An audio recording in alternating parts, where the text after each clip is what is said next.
يروي الإمام مسلم في صحيحه عن النواس بن سمعان رضي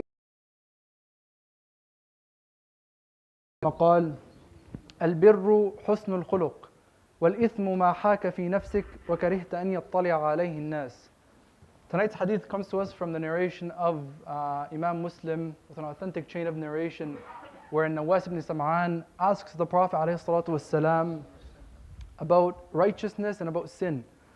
And the Prophet ﷺ's response was as follows. But before I narrate it and before I give the translation of the hadith, I just want to do a quick word association game with you. I'm going to ask you two questions, or I'm going to say two different words on separate occasions, and I want you to think of the first thing that comes to mind. As soon as I say the word, think of someone doing something. What is it that they're doing based on the word that I've said? You ready? So the first word is righteousness. And bring your attention to the first thing that you think of when you hear the word righteousness. And the second word is sin. And what's the first thing you think of when you hear the word sin or someone performing a sin? Now, many of you might think of things when it comes to righteousness, things that are more ritualistic, somebody praying or going to the masjid or praying zakah or performing some sort of formal ritual that Allah subhanahu wa ta'ala has prescribed to us. And with sin, many of us will also think of major sins that many can commit, whether it's drinking alcohol, for example, or things that are very obviously sins or things that we think of as sins. But the Prophet ﷺ's definition here and his response to an-Nawas, it's very beautiful. It really takes away this focus of sin and righteousness from being very ritualistic. So he says, ﷺ, that righteousness, al-birr husn al-khuluq, righteousness is good character.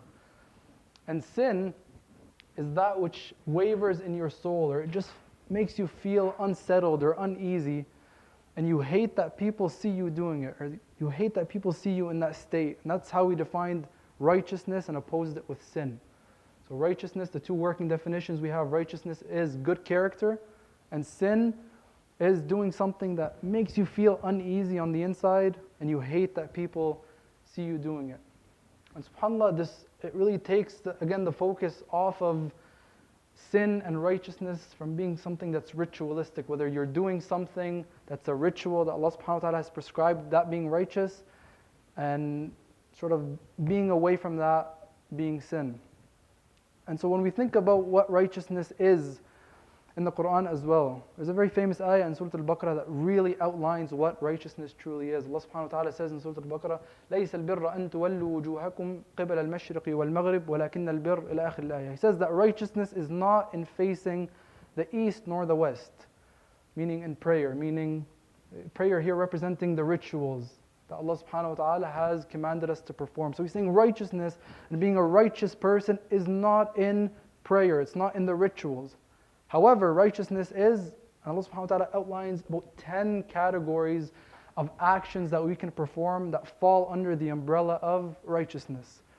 Of the 10 categories, only 2 of them are actual rituals. إقامة الصلاة وإيتاء الزكاة, establishing prayer and paying zakah. The other 8 is what we'll look at for today, and it falls under the umbrella of this hadith. So he says, جل جلاله ولكن البر من آمن بالله واليوم الآخر والملائكة والكتاب والنبيين. He says righteousness is faith or belief, and I'll use broad strokes here. I won't outline every single one, but Allah subhanahu wa ta'ala says faith in Allah subhanahu wa ta'ala in the day of judgment, in His angels, in His books, and in His messengers. So this umbrella of faith or belief in Allah subhanahu wa ta'ala, when you think of somebody who's righteous, they have faith or they have belief in these things, what does that translate to in terms of action? What's the point of having faith? What's the point of believing in these things to begin with? What differentiates you as somebody in your workplace or in your place of study from somebody who doesn't have faith or doesn't have belief in Allah subhanahu wa ta'ala?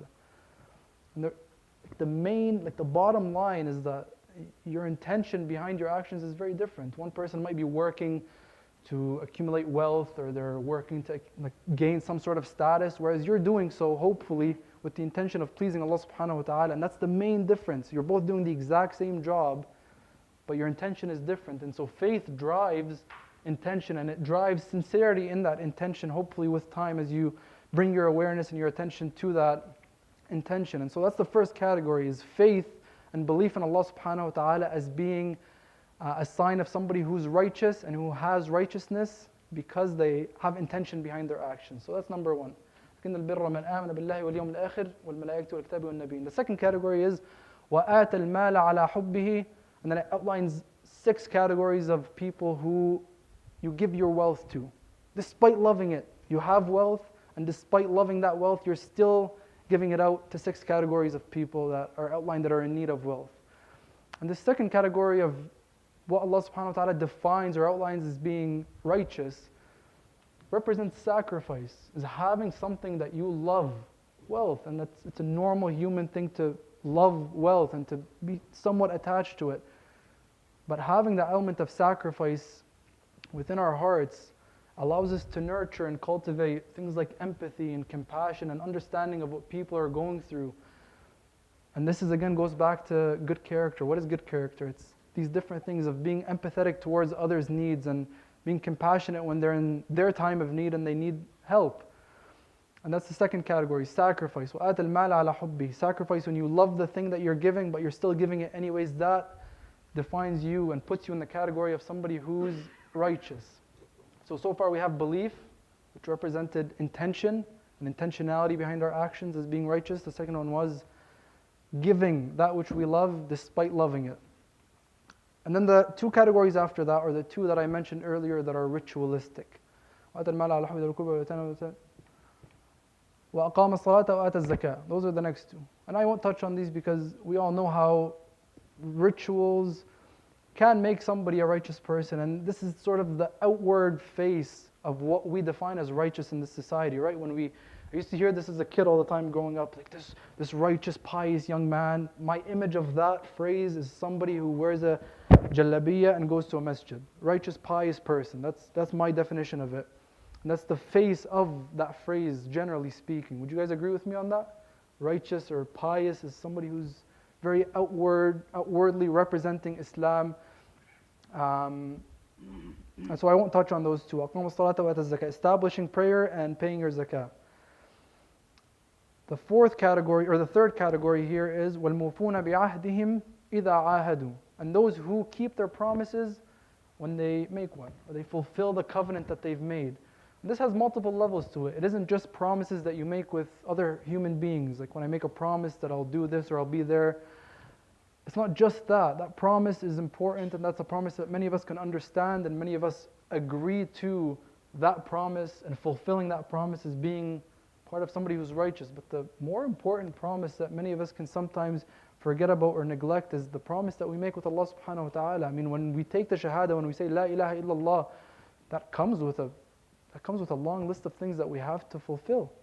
You're saying that you're going to be truthful in your word, of course. You're saying that when in times where you have to speak the truth and when you have to stand against oppression, you'll do so. And that's what comes with La ilaha illallah. So the promise that you make with Him subhanahu wa ta'ala, fulfilling that promise is again part of being righteous. It isn't just, again, those ritualistic things. It's fulfilling the promise with Him subhanahu wa ta'ala and with others as well. And you'll notice the theme is that a lot of these are behavioral or characteristics that we can embody and not just physical actions that we perform. We said 1 was faith, which drives intention. 2 was, what was number 2? Paying money, paying wealth despite loving it, and giving from that which you love and sacrificing. Number 3 is وَالْمُوفُونَ بِعَهْدِهِمْ إِذَا عَاهَدُوا, those who keep the promises they make.